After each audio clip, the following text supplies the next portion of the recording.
Hello? Yep, we still got you. 1 minute. Oh, okay, no problem. Cool. I didn't hear that. Get ready to kick off now.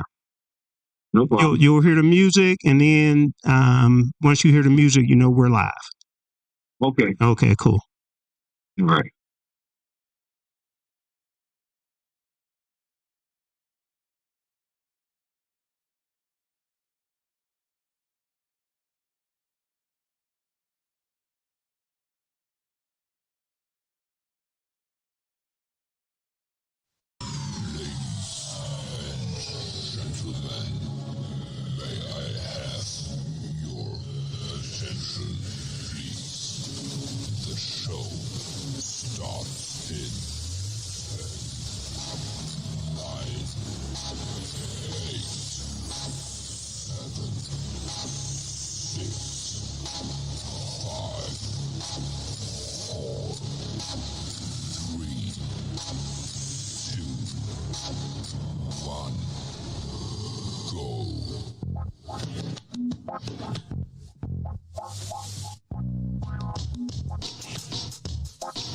So look.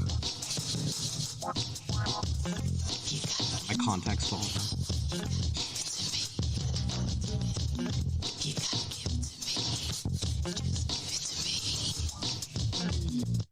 All right. What's up, everyone? Welcome to another version of Soul Take on Pittsburgh's DSEN. We come to you every Tuesday from 6 to 8 p.m. It doesn't matter if the Pittsburgh Steelers can't play defense or not. We're still going to take care of what we need to take care of. That's right. My name is Kevin Cameron. Sitting across the table from me, he's Mr. Ken Craig. What's up, Ken? What's going on? Another overreaction Tuesday. Another overreaction Tuesday is what it is. That's what we do with the NFL, right? Coming in strong today. Big time. And JT is in the house today. We need to get your name back on the name placard and everything. Don't you think so? Yeah, what you waiting on? Bring you off the practice squad. Yeah. So we'll see. Well, at least on defense. Yeah, at least on defense. So we'll see if we'll be able to rectify that during our first break. Get my man's JT up on the placard as well as our guest for today. We are very pleased to have a special guest, and he's on the phone, and he'll be on the phone with us the rest of the program. He is Coach Tyrone Dixon from Aliquippa, PA. What's up, Ty? What's happening, my brother? What's going on out there? Hey, man, we are trying to talk about Pittsburgh sports. And since you're a former, are you a former? You're still doing a little bit of coaching, right? Well, I just retired this past season. Last year was my last year. But I've been coaching football in the United States for 38 years, man. 38 years. That's right. 38 years, brother. 38 years. Exactly. And you actually coached with Mike Tomlin down in Cincinnati as well, didn't you? And I sure did. Okay, and so what? You were the assistant head coach. I was the assistant head coach. Yes, in Cincinnati, yes, and at that time, at that time, what was Mike Tomlin? Mike was the defensive back coach. He was the defensive back coach in Cincinnati. Okay, yes, and he was our defensive back coach. And both of you were down there. How long? Well, I was there for 2 years, and I believe Mike, because I think he was there a year before me, but I'm not sure on this, but I think he may have been there 2 or 3 years also. But he left there, and I believe went to Tampa Bay. He got a Super Bowl. He left Cincinnati, University of Cincinnati, and went to Tampa Bay as the defensive back coach. Tony Dungy hired him down there. Right. And man, he had an opportunity to learn under Tony Dungy, the man. Oh yeah. As well as was he there for? This is kind of like a bad name, but hey, it's history. But John Gruden, was he under John Gruden as well? Yes. Okay. Yes, okay. He was under Gruden. They won the Super Bowl. Okay, got you. And then he left to go to Minnesota. Yes, sir. Yes, okay. Sir. Yeah. Okay. Now, just to give you a little sidebar, I'm not trying to dominate her. No, go ahead. That's why we have you here. Oh, okay. But I was down there with Richard Mann. Yeah, Okay. and then from Quip, And Richard Mann he's from Aliquippa, but Richard Mann must have coached in the league probably, I don't know how many years, 30-some years probably in the NFL. Rich is the guru. He's the guru of receivers. And Richard Mann taught me everything I knew as far as the receiver play and that type of thing. So, and he was also, I brought that up because he was also on that staff with Gruden and Coach Tomlin at Tampa Bay, and then he ended up hiring Richard Mann to be the receiver coach for the Pittsburgh Steelers. Yeah, I know. And I mean, just to let everybody know a little bit about Richard Mann. Richard Mann grew up on 4th Avenue. He actually grew up 3 houses away from me. He played he played ball at the University of Louisville, right? As a wide receiver. But Arizona State. Okay, I'm not sure why I was thinking Louisville. He coached at Louisville. That's what it was. Okay, and another place he coached, and I used to get on him about it, and I used to say, "Hey, you must really need a paycheck," because he coached in Cleveland. Yes, sir. Cleveland Browns. Yeah, for a number of years. Long time. Yeah, long time. Now you were in Cleveland too, if I'm not mistaken, right? Yeah, he brought me up there. Yes, sir. He brought me up there, and I coached with Richard, and several places he's been. I've been kind of his apprenticeship coach in several other NFL teams under the Bill Walsh Minority Coaching Program. Mm-hmm. He would bring me in for that. So I've been with seven NFL teams. Yes, I've done. So Rich, he's been a stalwart, man, stalwart. Yeah, 7 NFL teams. One happens to be our Pittsburgh Steelers, right? That's exactly right. I had Plexico and Heinz. Okay. All right. Heinz, 2 different, personalities and everything else. But hey, talking about Heinz Ward, it would be nice to have a Heinz Ward today. I tell you, on that offense. Oh, man. Well, no question. Was he such a well-rounded player or what? I'm gonna tell you what, Heinz was a guy, man. He would always smile. He had that smile. He was very deceiving in that because he had that smile on his face. Yeah. But in between them lines, he would knock the crap out you, man. Yeah. And get up smiling. Excellent. You're right. All right. So let's move on with the program. Later on, too, Ty, we will have you talk about your Homeboys Foundation as well, but we're going to save that for now. But yeah, be prepared. I know you are. So everyone, we're going to do something a little different. We'll just go over the topics for the particular segment in the interest of time. So we'll fill you in as we move on. Now, you also can call into the program. The number should be on your screen. JT, are you ready to hit that number, bruh? Yes, sir. 412-213-8995. Again, 412-213-8995 is the call-in number, and 412-218-3888 is the text line. Excellent. And I'm bringing the screen up as you were saying that, and it's up so people could call in on anything we're talking about or anything that might be on your mind. Let's get into the very first topic of today, and that is the Steelers losing to the Green Bay Packers on Sunday night, 35-25.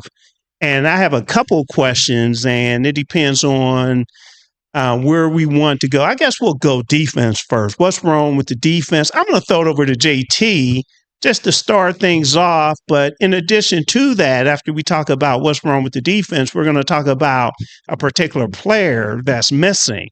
We have to be honest. I don't have my black and gold glasses on. A couple weeks ago when Cleveland came in here, Myles Garrett was missing. Recently, our guy TJ Watt has been missing. So we need to talk about that. What you got, JT? Well, first of all, the Steelers are getting beat at the game they were beating people at. And here's what I'm going to tell you. To go in for what the Steelers have been doing, what's Aaron Rodgers been doing for the first so many weeks and victories that they've accomplished is the short, quick passing and yaks, right? Definitely on Sunday. Yeah, but I'm saying How are you going to beat somebody when you can't defend it? And that's how they got beat the other day. It's like a photocopy of what the Steelers have been doing. Quick 5-yard passes, quick 5-yard, 8-yard, 7, 10-yard passes, and then the strike down the field. And then they let this guy come in here, Christian Watson, hasn't played all season. Actually didn't play at the end of last season. I think it's been a year since he's been on the field. Yeah, since he's been on the field. And he comes in and looks like a superstar. So that to me, this highest paid defense is getting exposed. Okay. And it all starts up front. Where's the pressure at? Mm-hmm. I mean, Tucker Kraft looked like a young Travis Kelce out there. He did. And they're saying he might be the best tight end in the NFL. But I'm tired. After the other day, I was going to say that. I'm tired of hearing about these tight ends after they play the Pittsburgh Steelers as far as how good they're supposed to be. And I had a chance after the game to ask PQ, Patrick Queen, about that. And the only thing that he could say was, we're going to resolve that issue this coming game. Yeah, he said that last week. Yeah. And just to let everybody know, we're starting to grow, which is great. But when people, what can I say? When people put your material out, you need to get credit. And, I saw a lot of references about Patrick Queen makes a prediction, strong prediction, and my name was never mentioned. Mark Cabali actually got credit for what Patrick Queen did by answering that question. I'm the one that asked the question, everybody. Oh. I'm the one that asked that question. Cabali, where you at? So, yeah, when people, and he didn't put it out there. Oh, I thought he put it out there. He didn't put it out there. It was another writer that put it out there, but the source he used was Mark Cabali. It wasn't Mark Cabali. It was me. Okay, and I would like to get credit for it. Shouldn't I? Shouldn't I get credit for it? But I'm saying it starts in the trenches, man. I mean, you haven't been hearing Cameron Hayward's name. Right. And it's all these guys that got all this money. Yeah. All the guys that got the money. Right. You don't hear their name. I mean, none of them. Absolutely none of them. PQ, I feel like the only time you really, like, you're seeing him run all over the field, but he's constantly chasing people, right? And it's because they're getting past him, right? And I feel like, they're getting past that second level, the runs. I mean, even Elijah Wilson came in the game, and it was like changed the entire game. We stopped Jacobs. We held him to, way under what I thought we were, but then their backup comes in and like rejuvenates their run game. Honestly, get big play Slay off the field. Yeah. Get him off the field because he is getting absolutely torched. Let me throw it over to Ty. Your thoughts, Ty, about this defense. Well, I just think the defense, when looking at it, it seems to me fundamentally that they have some problems, and I want to say that in tackling. Okay, it seems to me that the tackling is not per se. I mean, I see guys come up and make contact, but they end up getting drugged for 2 or 3 yards. Okay, yeah. I also see guys, their angles that they're taking, they're getting juked, they're getting they're just overrunning it, that type of thing. So defensively. And Terrell's, I know people are after him, but Terrell's he's a good guy, man, good guy. And I believe that if he can get these guys playing on an even level, because I mean they're like a roller coaster. One game it's a lot of turnovers, they're going crazy. The next game they can't stop anybody, So he's got to get that figured out, and I think he will. I think he will do it. But I got to call it like I see it. Like they say, the big eye in the sky don't lie. And that defense is looking pretty bad right now. Yeah. Really bad. We are third worst in the NFL right now for yards allowed per game. The only teams in front of us are Dallas. We are Miami. No, I'm guessing Cincinnati. Cincinnati and Dallas are in front of us. We are giving up 386 total yards per game. Dallas is giving up 404, and then Cincinnati 407. Well, wait, you know what else I've seen too? is I don't know what Aaron Rodgers is doing, but it seems like on these 3rd and 3s and 3rd and 4s and 5s, this dude continuously is throwing the ball way down the field. Like, why don't you pick up the first down? Like, I don't understand. And against Green Bay, he was getting so behind schedule where it would be, 3rd and 13, 3rd and 15, and he'd throw a little 3-yard dump just to pick up a few yards. And to that point, just to piggyback on what I said about being 3rd worst in the league in defense right now, we are officially the worst in passing yards per game. Yeah. Giving up 273 passing yards per game, even behind Dallas and Cincinnati. We gave that up in the first half, didn't we? 273 actually, in the first half, we did pretty good. Go ahead, Ty. No, I'm just listening to you guys' statistics, and that's really very alarming. Mm-hmm. It's very alarming. It's not Steeler football. Yeah, no. and I have to be honest. That's all good, but the first thing that I look at from a statistic standpoint when it comes to defense, points allowed. Okay, so that's a good example of the game on Sunday, right? Green Bay was down, I think, 17-9 at halftime, but what did they do? They held the Steelers to 3 field goals, right? Yeah. So they bent. And so they didn't break. So they kept the game close enough. So in the 3rd quarter, in the second half, they were able to score some touchdowns. And that's what the big difference was in the game. They were scoring touchdowns. We were kicking field goals. Okay. Right. So from a defensive standpoint, that's nice. And I know that they base the top defenses on total yards. But I think they have it wrong. I think it should be points allowed because I don't care how many yards you give up. It's all about, minimizing that team from a point standpoint. Mm-hmm. But the other thing is the Green Bay Packers came in here and and beat us the same way the Cincinnati Bengals beat us. Passing the ball. 5-yard passes, 5-yard pass, 10-yard, and then going down and then taking that shot once they moved that defense up. Then they were taking shots down the field. Yeah, and I'll reference our guy Mike Tomlin as well, the post-game. I'm not sure how much of the post-game that you all heard. However, one of the things that he talked about, and someone is trying to reach the station and it's coming through on my phone. So let me see if I can minimize it here. But okay, Ty, you're still there, right? Yes, sir. Okay. So whomever just tried to call in, please call in on the call-in number, which is 412-213-8995. But what I was getting to with Mike Tomlin, he said that, he could care less about the dump passes and the outs, the short passes. He cares more about the chunk plays. And there's a couple chunk plays that I can think of that really made a difference. And I think they were on 3rd down. The one that he did throw deep to Christian Watson to the tight end. Another one might have been Watson as well. Yeah, one was Watson. Yeah. It looked like our DB looked like he was lost in space. So those two were backbreakers there. Okay, backbreakers.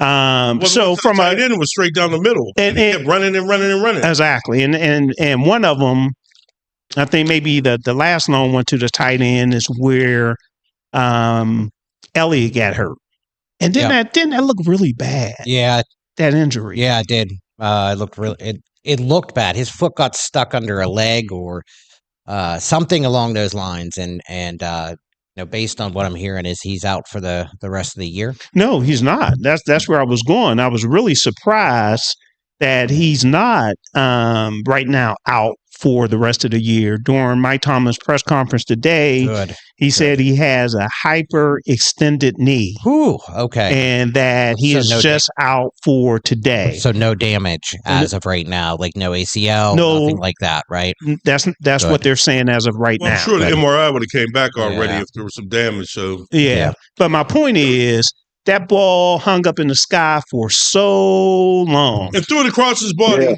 Yeah, and he came down with it. Yeah. All right. So Ty, what I wanted to ask you as well from a coaching standpoint, this drives me crazy when I see it. Drives me absolutely crazy. A guy catches a 5-yard pass. Right. And the defender tackles the guy, but pushes the ball carrier forward. Right. It drives me crazy. I'm saying knock the guy back. Don't throw him forward. I understand the most important thing is to get him on the ground, but get him on the ground moving backwards, not getting 2 more yards. Is that something that is coached? Well, it is coached. I mean, you definitely want to impede the progress of the runner. Okay. So that went back to my point of when you make contact and you're getting drugged for 3 or 4 yards, that to me is not correct. Okay. Same thing what you're saying now. You tackle somebody and you get knocked, you knock them forward, you pull them forward. That doesn't make any sense. You know, you want to hit the guy and put him on the ground right there, or in essence, knocking backwards. You know, so I can understand your frustration on that. I mean, that goes back to kind of like Pee Wee ball. Definitely. You know what I mean? Definitely. So, you know, you in the backyard, you gonna tackle somebody and you gonna knock him through the garbage cans. You ain't gonna just let him pull him and pull him forward. Exactly. It drives me crazy. It really does. Can I pose a question to Coach Dixon? Yes, sir.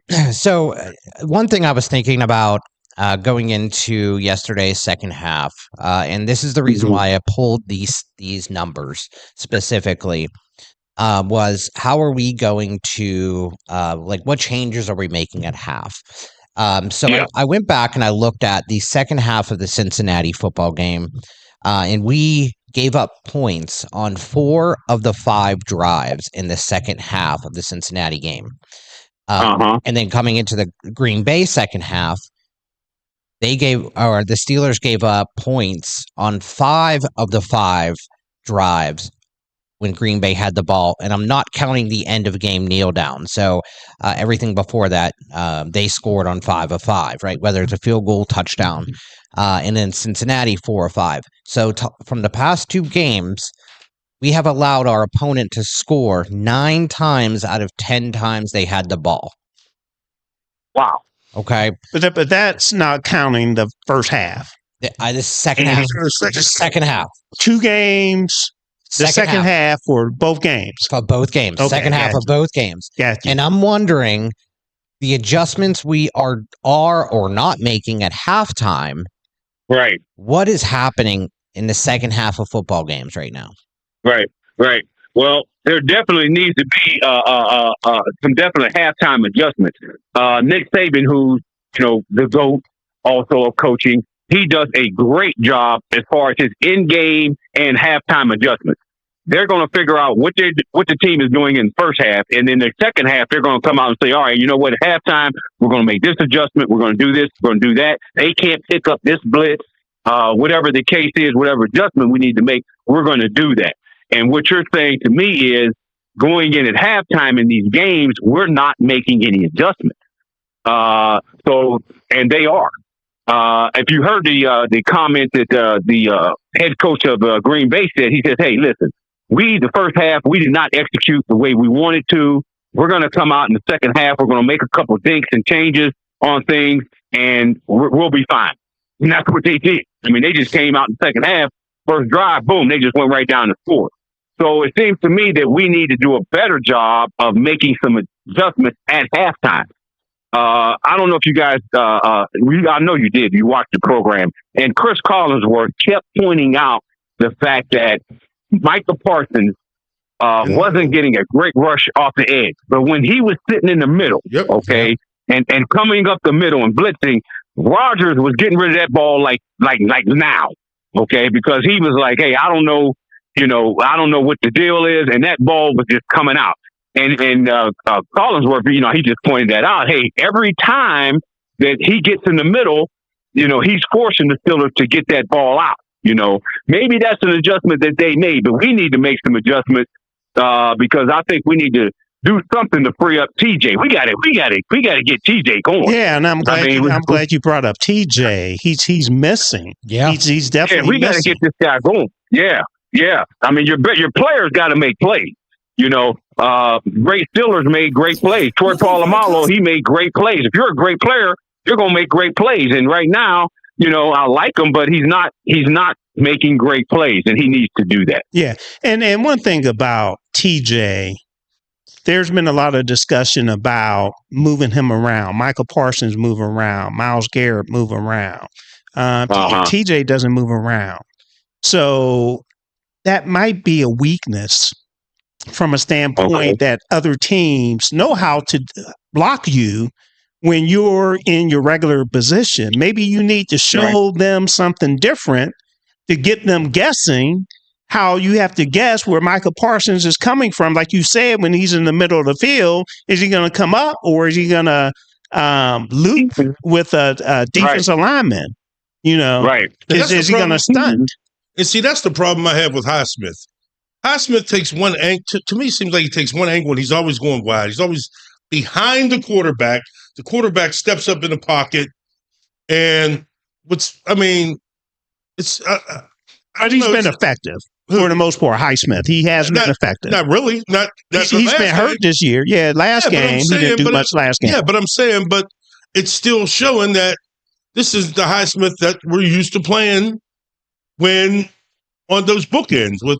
He's given nobody a reason to really double team him, or they're leaving everybody on TJ. Well, but Highsmith is going wide all the time. Even Herbig, who's been having a good season, he didn't do anything last game. He wasn't really as well. You think about it, he wasn't really in there that much. He's getting 20, 25 snaps a game. Did he get more than Highsmith? I didn't take a look at that. No. Because I saw Highsmith on the sideline quite a bit as well. Yeah. So we'll have to look at that. But let's do this, fellas.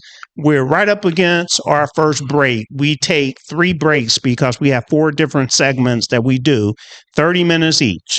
And we just finished the first segment, and when we come back, what we need to talk about trades that the Steelers should consider as the trade deadline approaches, and we also need to talk about those Pittsburgh Penguins. Those Pittsburgh Penguins, they're pretty hot right now, JT. Hey, that prediction you made, 45 games, it's looking pretty good right now. Yeah. So we'll see what happens. So we'll go ahead and take a quick break. And when we come back, we'll talk about all those subjects and more. Effective way to help increase your company's bottom line? Look no further than Soul Pit Media. With our award-winning print, internet, podcast, and Soul Pit television options, we can help your business get to that next level. For more information, contact Craig Dawson at 412-407-7685. That's 412-407-7685. And let Soul Pit Media take you to that next level. Business owners thinking about back-to-school promotions and replacing summer flavors with pumpkin? What about your taxes? Reduce your stress and tax liabilities by planning for tax time now with Cameron Professional Services Group. CPSG takes your goals, values, and visions to create a custom tax plan catered specifically to your business. We work closely with you to ensure that as your business grows and goals shift, so will your custom plan. Located in the Hill District in Pittsburgh, PA, CPSG is a CPA and consultant firm, providing services in accounting, auditing, tax planning and preparation, community development, and operational management. Call Cameron Professional Services Group today at 412-251-0607. Have you had the Beat by Niche experience? Beat by Niche is one of the top makeup artists in the city of Pittsburgh. She's touched the face of Cardi B, Love and Hip Hop personalities, and various Steeler wives. If you have not sat in her chair, what are you waiting for? Visit beatbyniche.com to schedule your special makeover for all occasions, weddings, graduations, proms, photo ops, and more. Visit beatbyniche.com and experience the touch of excellence.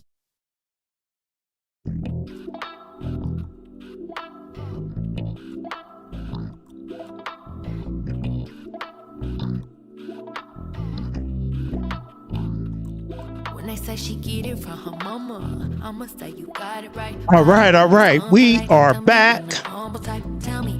This is Soul Tape on Pittsburgh's DSEN. We are having a ball, talking Pittsburgh sports, talking about that Pittsburgh Steelers sorry game on Sunday, where the defense has been struggling. So we'll continue to talk about that throughout the day. So if you would like to call in and talk about what your thoughts are with this defense, you can do that as well. The call-in number should be on your screen. Also, I want to say that Pittsburgh's DSEN catch our 24/7 radio station as well as at PGHDSEN.com. And if you're watching on YouTube, you should see the information at the bottom of our screen as well. So in the house tonight, we have myself, Kevin Cameron, Ken Craig, JT, James Taylor in the studio, and on their phone, our special guest, Coach Tyrone Dixon. So if you miss any of the first segment, all the shows are recorded. All you have to do is go back on YouTube and check us out.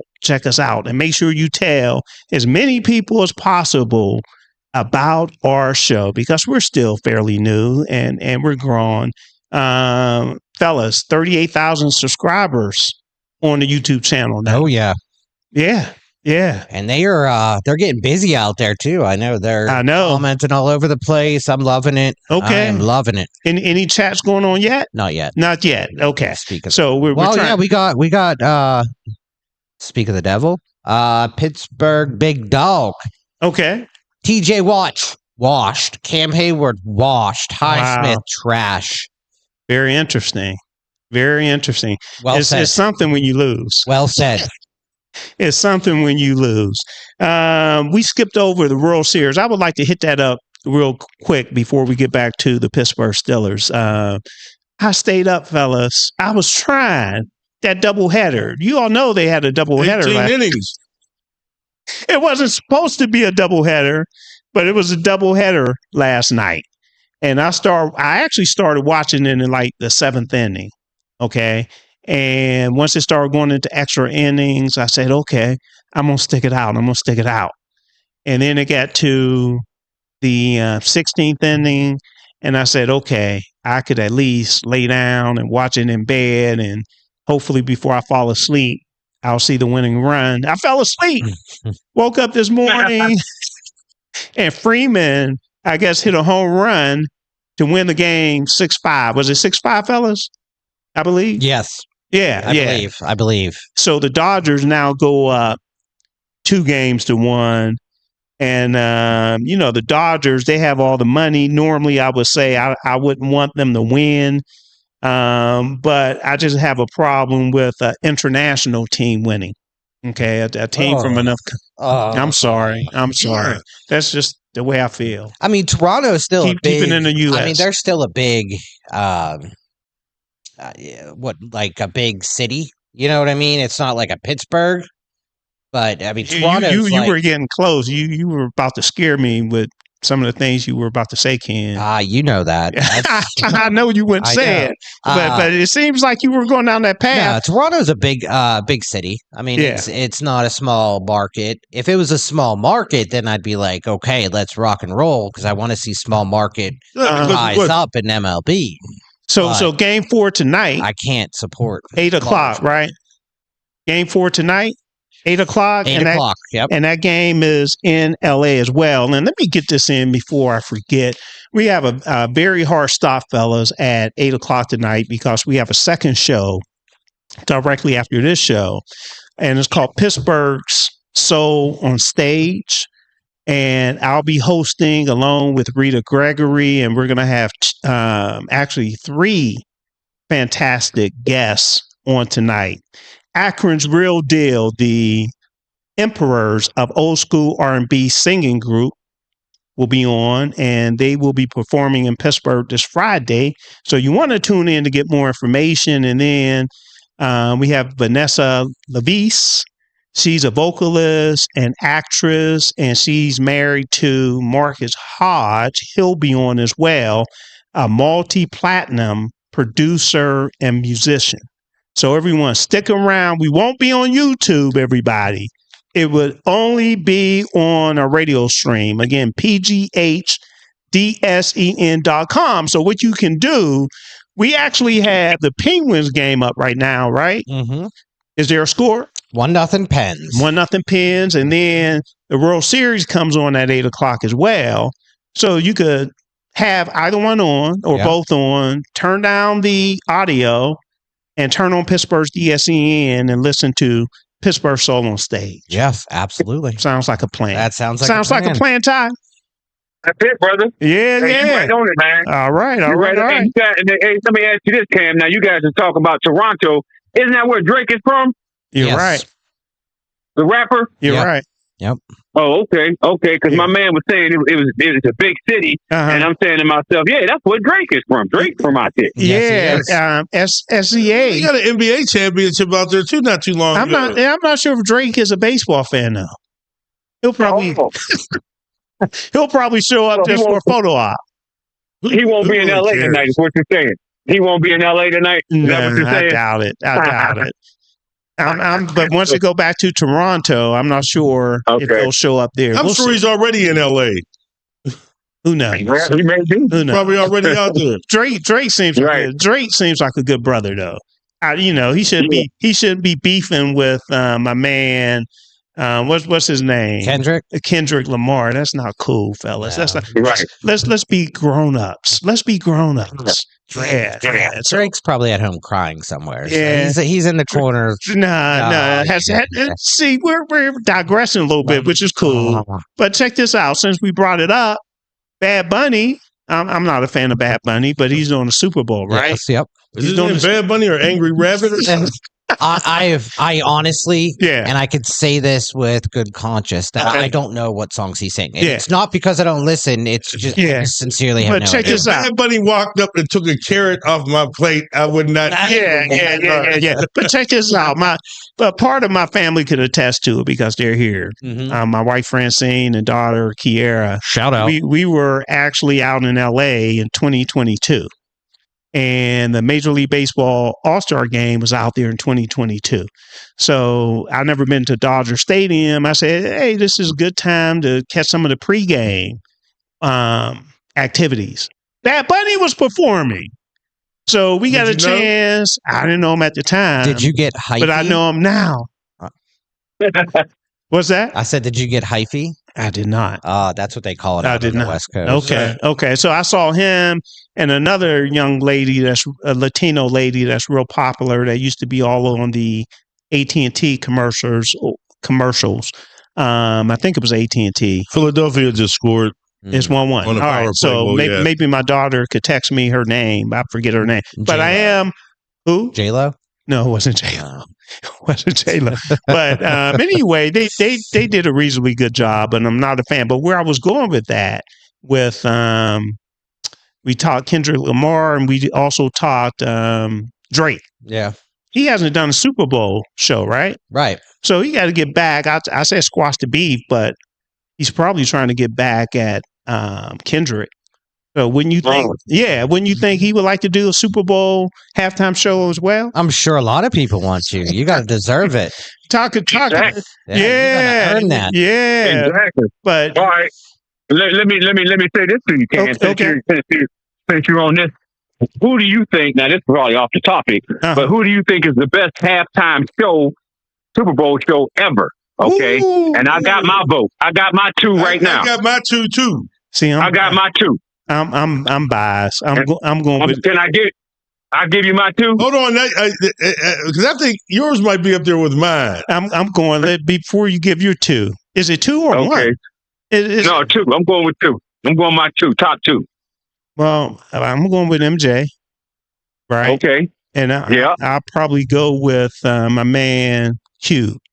Okay, I'm gonna. Q. That was good. That was good. That was good. Yeah, I'm gonna go with. All right, I'm gonna give it. Hold on. Let me give you mine because I don't want you to steal mine. Right. I'm gonna say MJ but the most entertaining one I've seen, Bruno Mars. Okay. That's good. Okay. Bruno Mars set it on fire. Okay. All right. I'll kind of agree with that a little bit, but I'm gonna tell you my top two. Okay. And I'll put them simultaneously side by side. MJ. Okay. And Prince. All right. When Prince came out with Purple Rain, it rained. Okay. It rained. Yeah. Okay. No. Was that the one? Was that the one that was? Ken, do you have two? No, I'm just gonna roll with you. No Rihanna. Nah. No Rihanna. No Janet Jackson. No Janet Jackson. Timberlake. Yeah. I mean, Kendrick was good. I mean, I liked like Dre and the recent one they did, that was all right. But all right, it's hard to go against. Okay. So those were some good ones. But let's get into these topics. The worst was the Weeknd. He should have picked another Weeknd to do it. I didn't want to ask about that. I didn't want to ask about the worst. All right. Hey, Kevin, can I go back to one thing that we talked about before the break? Was we talked about Nick Herbig and how many snaps he had this past week. Yep. He had 24 snaps. Alex Highsmith had 47 snaps. Wow. Thank you. Wow. So, Nick Herbig had 38% playing time, whereas Alex Highsmith 73%. Okay. But see, you know what? And that might be backfiring on the Steelers for one reason. They might have been putting him out there to showcase, okay, it's time to trade this guy because he stays hurt, but he did nothing to help his cause. Well, I think Mike Tomlin is all about winning. Yeah, but still, he wants to put. Yeah, but I said it how many weeks ago when he came back? Yeah, Alex Highsmith. I still think he deserves to be the starter. No, fellas. wrong. That's just me. Dude, he stays hurt too much. He does, and it's not like he's. But if he's healthy, he should start. But he's still not healthy. He's a better run stopping linebacker than Herbig is, but Herbig's way better at rushing the quarterback. And that's where we need. Okay. We need pressure. We need pressure on the quarterback. Okay. All right. So the topic we need to talk about, the trade deadline is coming up. November 4th. Okay. That's not the only important thing for November 4th. Okay. And this is not a political show. However, everyone should vote. Everyone should vote. That's all I'm going to say. If you want more information, text me and I'll let you know who to vote for. Mm-hmm. But that's all I want to say. And then I guess I'll add one more thing. Okay. And it's probably on both sides. Okay, Republican, Democrat, or whatever. Okay. Be wary.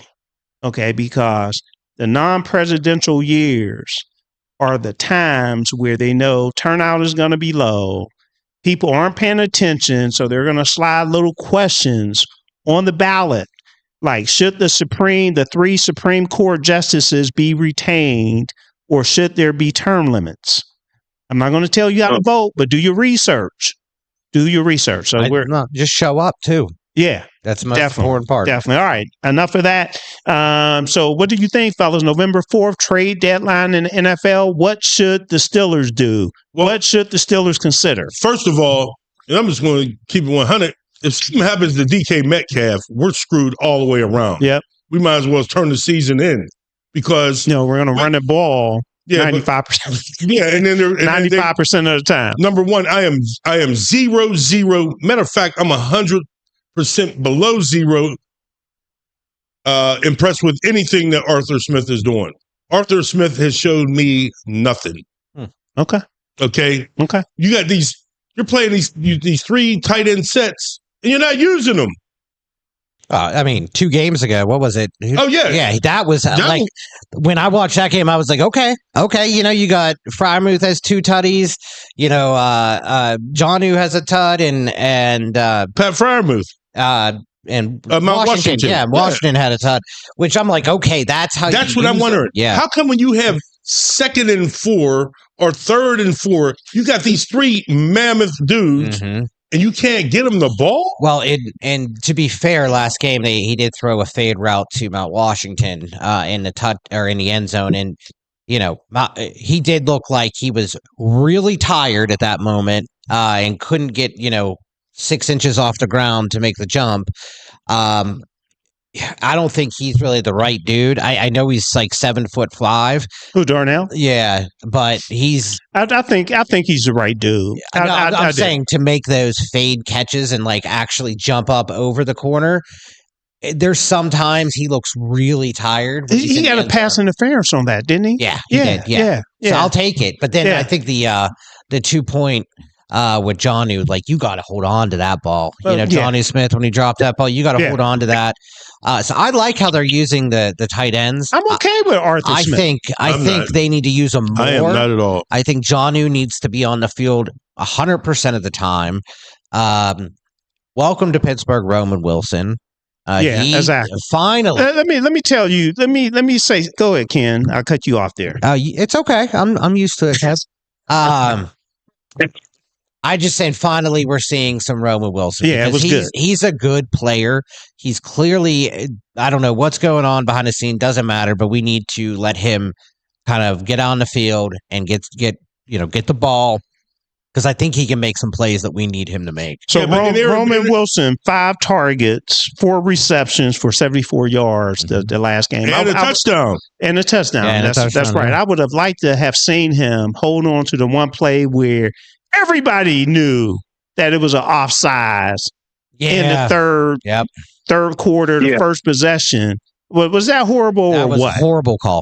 Absolutely horrible call. Yeah, and I think that turned the game. It did, and they tried to make up for it that when we punted it, they gave him a 15-yard penalty on something, not Green Bay, and pushed him back a little. But that didn't change it. So it did not change anything. What do the Steelers need to do? Trade deadline. JT, you're saying wide receiver. I think we all agree that the Steelers need another bona fide wide receiver. I think, the Steelers.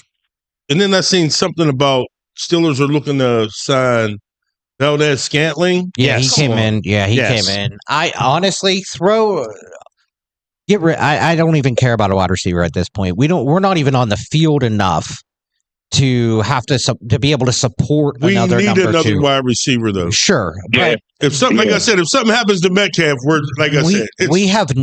we have not won time of possession yet this year. No, we did. Okay, we did. One game? Yeah, I think definitely against Cleveland. We are not getting off the field. Our defense is not getting off the field. Right. So again, what do the Steelers need? If our boy is out, I know he's day-to-day right now. Elliott? Yeah, but if he's hurt, I think we need to replace Slay. Slay is way too slow. And he's not. I mean, he made a couple good tackles, but otherwise he's getting absolutely torched. Even on the one screen pass, he was right there, and the guy went right by him, and he went around him and picked up 20 more yards. I honestly would look at a safety. I think we need safety help. I think Chuck Clark, needs to come off the field. I definitely we need to look at something in the secondary because we are getting torched right now. Yeah, so a couple other players the Steelers worked out today, and Mike Tomlin actually provided this information during his press conference. Von Bell, okay, and Eddie Jackson as well. And I'm not sure what's going on with Jabril Peppers. It doesn't seem like he's getting a lot of play as well. They brought him in a little bit at the end of the game last week for a few snaps. I know he's playing a lot on special teams. Yeah.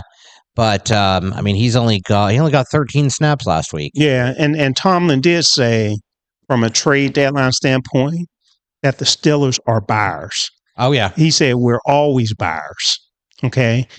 So it appears they need to go shopping. And maybe we could pick your brain a little bit, Ty, since you've worked with Mike Tomlin before and you know him well. And actually a little bit of background as well. I ran into Ty over at the Steelers facility. How long ago was that? Maybe 6 weeks ago? Yes, sir. Yeah. So he was over there to visit Mike Tomlin. And I think, Ty, it's probably been, 25, 30 years since we've seen each other, right? It's been a while, man. It's been a long time, and we grew up in the same hometown. Exactly. Which is crazy. But in this coaching profession, man, I've been all over the place. I mean, I haven't been in the Pittsburgh area until probably maybe the last 10 years. I came back and started coaching locally. So that's probably why our paths didn't cross. Yeah. But Cam, let me just put a plug in now. Okay. You guys were mentioning safety. Okay. And Elliott, that injury looked really bad. I'm glad to hear that the guy is not going to be out for the rest of the year and that type of thing. He's going to be able to come back. But let me put a plug in for a local guy. Okay. I know where you're going. That played for me. And he was just at the Pitt game. Go ahead. Yes, sir. Yes, sir. Yeah. He played for me in high school. And played at Pitt. Okay. Played both ways at Pitt at particular times. Okay, this is how good of a player he was. Yeah. All right. Went to Tampa Bay, got a Super Bowl, and now Jordan Whitehead. Exactly right. There you go. Jordan Whitehead. Why don't we go and give that guy a shot? A local guy, that can come in and a proven guy. Know the building. I think. Yeah, knows the building. Yeah. He's right there at Pitt. He's a homeboy. And George's a football player, okay? Yeah. Meaning that some of these guys, you and I got stories like that I don't want to say right now. Okay. But I got football stories about guys, okay? And not every professional football player loves the game of football. Is he healthy though? Is he healthy? Because that's the only thing. Is he healthy? That's the biggest question mark on him. Is he healthy? And I think you go through the physical process and all that stuff. And if he is, shoot, I'd give that guy a shot, man. Yeah, because he loves the game. Yeah. Go ahead, Cam. Yeah, because he had an injury. He was with Tampa Bay, left Tampa Bay, went to the Jets. I'm trying to go from my memory, and then he went back to. He got 3 picks off Josh Allen to win first game of the season 2 years ago. Yeah, so he went from Tampa Bay to the Jets for a couple of years and back to Tampa Bay, and they signed him for like a 2-year deal, but he only played in like 1 year, one of those 2 years, and I think he got hurt. Well, he had an injury. I think he was. They said he was maybe had a car accident or something like that. He was involved in one of those things. But, yeah, you're right. Right, but he's a guy. A lot of times, man, you want talent, but you want character also. You want guys who love the game and want to be out there and want to play, man. And he's one of those guys. And like I'm saying to you before, not every NFL player loves the game, man. They just out there, they collecting money, and I hate to say that, but it's true. Yeah. Some of these guys are just collecting money, man, and not really putting in the work that they need to put in. They don't love the game. Look, dog, I ain't going in there making that. Deion Sanders came out with a phrase a long time ago, as far as tackling. Hey, it's a business decision. Yeah, exactly. Yeah. And he made a lot of business decisions. Yeah, he made a lot, but I mean that's Deion. Yeah. But I think some of these young guys, they do the same thing, man. They're not going in there putting their face in there, right? Putting their shoulder in there. They're not doing it. They're gonna get on the side and take what we call a creative angle.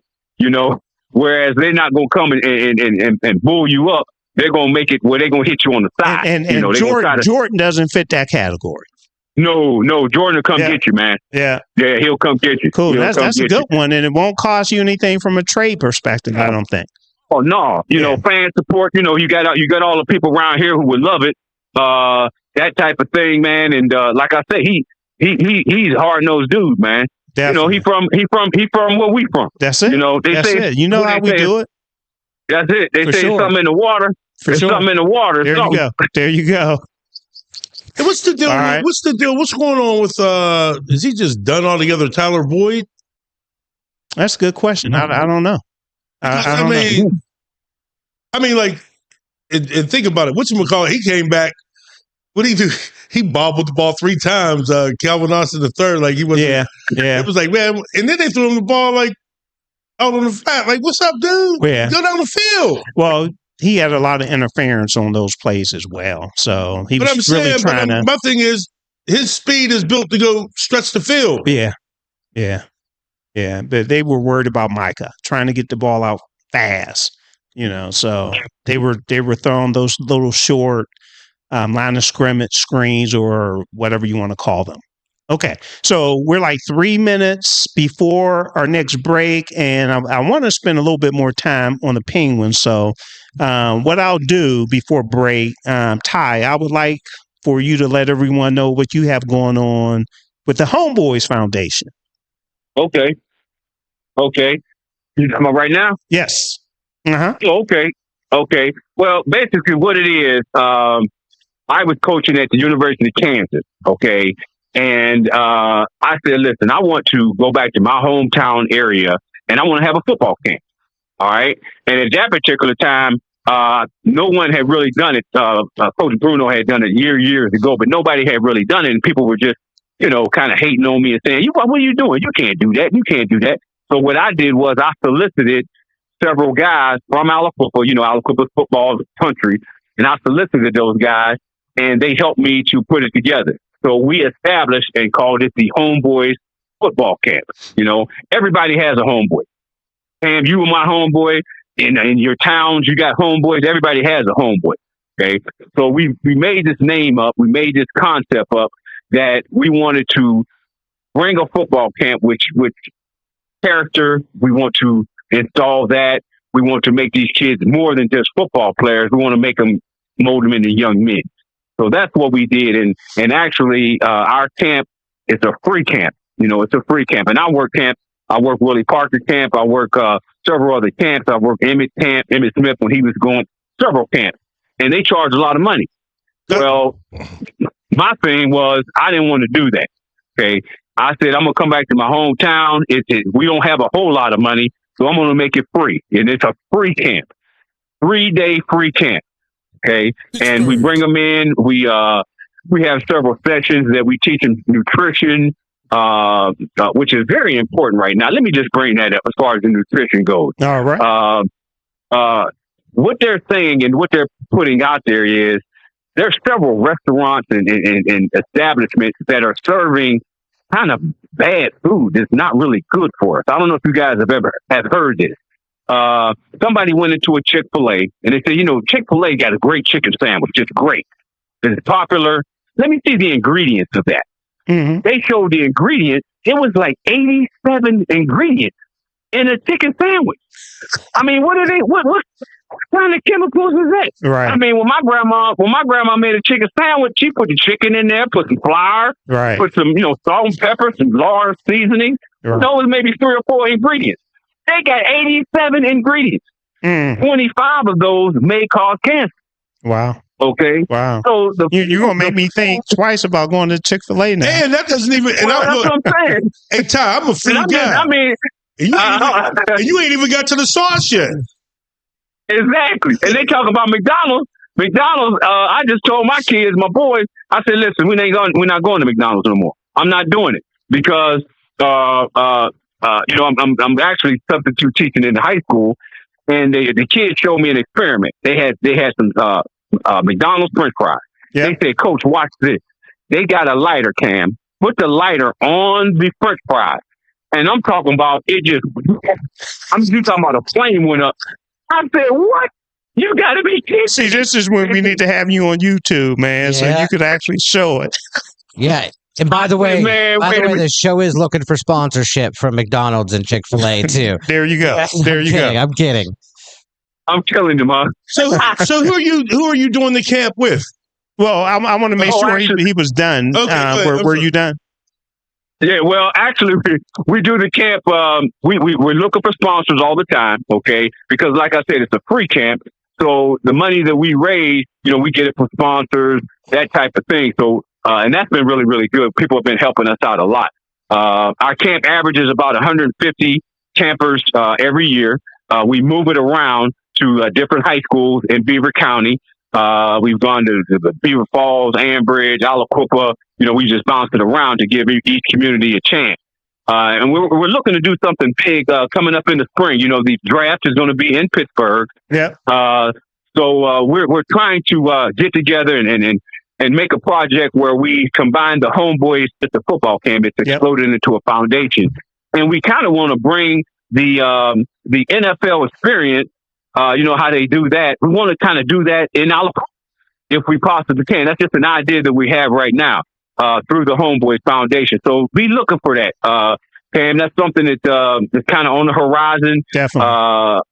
I got you. Just let me know. Just let me know. Yeah. And just to let everybody know as well, this was our first year. When I say our first year, I'm talking about the radio station, Pittsburgh's DSEN. We were one of the sponsors for this year as well. For fantastic. You still work. Awesome. Yeah. Yes, sir. Definitely. Yes, sir. And we really appreciate it, man. It helps these kids out tremendously, man. It's our pleasure. It's our pleasure. So it's a good deal, brother. And like I said, it's free. Definitely, it's free. They used to have a saying back then. If it's free, it's free. Hey, man. Hey, let me just share something else, and you're about to bring tears to my eyes. My mom listens to the program as well, so she should be listening tonight. Okay. It's just, man, about what you don't have growing up and what you can get that people provide for you. And Ty, I know you could relate because we used to get the summer lunches, go to one spot to get the summer lunches. The rec. We got the free lunch in school. All of those different things help. So I'm always cognizant of that. Anytime that and I say myself and my wife Francine, the businesses we run, we want to give back to the community. So when we see people doing good things, that's what we like to do. We also do some things with the Aliquippa football program, also from a sponsorship standpoint. And I was happy to see. I was worried last week. I was worried about them making the playoffs, right? But they made the playoffs, and that's great. Yeah, they came through. Yeah, that's like 31 straight years. So I'm happy to report that. JT, did you have something? Well, I applaud what you're doing and what you're trying to do. The steps you're taking to go even deeper to what you're doing. And I have ties to Aliquippa as well because I'm sure you know Sean Gilbert, Mark Gilbert. Those are my brother-in-laws. Micah is playing for Notre Dame now. Kev don't really care for Notre Dame, but I root for him. Micah, Micah's Mark's youngest son. He'll be playing here in Pittsburgh November 15th. Yeah. Markey, who played for the Detroit Lions, the Pittsburgh Steelers. Yeah. On that note, JT, I just want to. Yeah, but you got to remind me, and you too, Ken, if you're available. We all need to be at that game. Yes. Okay. And that was credentials for that game. In my business, Ty, is I have my own catering facility, my own catering business. We are called Apple Harvest. We are in North Versailles. I've had my own restaurants and catering company since 2008 and actually 2006. But we have to sit down and talk because when it comes to the campers and when it comes to the nutrition part of it, we would like to do something at Apple Harvest to feed the campers. And that's great. Yeah. And like I said, and you use, like my dad said, my dad taught me this. You never turn help or money away. I don't care what it is. You never turn it away. So, like I said, us at Apple Harvest, we would like to be a part of that as well. Yeah. And like I said, off air, whatever, we can get together and talk. And like I said, we definitely like to be a part of it. And the last thing, before we have to take the break, we're way over, but that's okay. We even need to, we do remote broadcasts as well, Ty, for the radio station. Okay. So we need to do a remote broadcast at the camp as well. That's beautiful. That would be fantastic. We need to talk offline, Ty, about doing that. And again, everyone, we are talking to Mr. Tyrone Dixon, Coach Dixon, and he's coached 38 years in the NFL. If you joined us late, that's why I wanted to make sure, not in the NFL, but 38 years of coaching.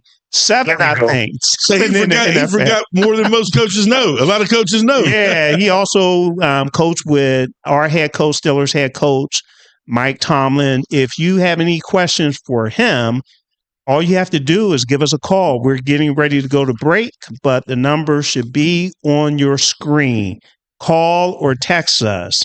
Any questions you might have regarding anything that we've been talking about or anything on your mind. hit us up, and we'll make sure we get those questions answered. So let's take a break, fellas. When we come back, we will talk Pittsburgh Penguins. We will talk because they're hot. They're hot, 7-2. We will talk Pitt football. They're hot as well. 4 games in a row they won. They're going up against Stanford this week. Also, there was another big head coach firing down in the South that we need to talk about. And I mentioned the high school playoffs. We might try to talk about that a little bit more as well. So we'll go ahead and take a break, and we'll be right back with everyone directly after. It's an old school party. Yes. Each Saturday, we throw it back with some of the best old school music, funk, R&B, old school, rap, hip hop, and all the jams that make you move and dance. Yes. Check it out. Each Saturday, right here on Pittsburgh's DSEN. All the old school jams, 6 to 11 p.m. Pittsburgh, have you seen our Sunday radio schedule? Ooh, it is lit. Start the day off with our Sunday gospel music from 7 a.m. to 3 p.m. It will inspire you and have you praising the Lord. Then from 3 to 8 p.m., we bring you Sunday jazz melody for all the jazz lovers. Then cap off the night with the Quiet Storm from 8 to 11 p.m. to hear the best smooth, romantic, and soulful R&B sounds of yesterday and today. All that each Sunday on Pittsburgh's DSEN, the place for soul. I feel the master. I feel we ready. They ready. Well, come on. We ready. Y'all ready? They ready. We ready. We ready. Come on. We ready. We ready. Oh, wicked slap shot. He scored. Talking about a blue line. Hey. All right, we are back. This is Soul Tape on Pittsburgh's DSEN. We come to you every Tuesday from 6 to 8 p.m. We are having a ball. We are having a ball talking sports, talking about our Pittsburgh Steelers. Where is TJ Watt? We talked about the World Series a little bit. We also talked about who the Steelers should consider trading for, or do they need to trade? And now what we need to do, make sure I click that off, but if you can't get pumped up with that, I just don't know what you're doing. Go to bed. Yeah, I just do not know what you're doing. I'm Kevin Cameron. Across from me is Ken Craig. To our side, we have JT, James Taylor, and our special guest that is on the phone is Tyrone Dixon. And I didn't switch the placard again with all the applicable names. we got so much going on, but yeah, we actually have 4 people on the show tonight. So what we need to do, we have a second show, fellas, that I talked about also, that's called Pittsburgh Soul on Stage. It's from 8 to 9 p.m. I'm hosting with Rita Gregory, and we have a few outstanding guests. Akron's Real Deal, the emperors of old school R&B. At 8 o'clock, they're coming on, and they will be performing here in the city of Pittsburgh on Friday. And then at 8:30 p.m., we have Vanessa Levis. She's a powerhouse vocalist and actor as well, and her husband, Marcus Hodge, a multi-platinum producer and musician. So you want to stick around. And if you would like to join the show, as I mentioned before break, all the number particulars are listed on the screen. So, Ken, let me kick it over to you real quick to talk about our Pittsburgh Penguins and They won, I think it was last night over the Blues, 6-3. Yep. Yeah, last night. And now they're in the city of brotherly love. I'm not sure if that's a good name, but It's not for the Penguins, and it's not for Sidney Crosby either. He is not a I don't think any Penguins fan is a Flyers fan. okay. But we are in Philadelphia. And I'm going to switch the screen real quick, but continue to talk. People will still be able to hear you, all right? Okay. We are currently in Philadelphia right now. The Penguins are down in the second period.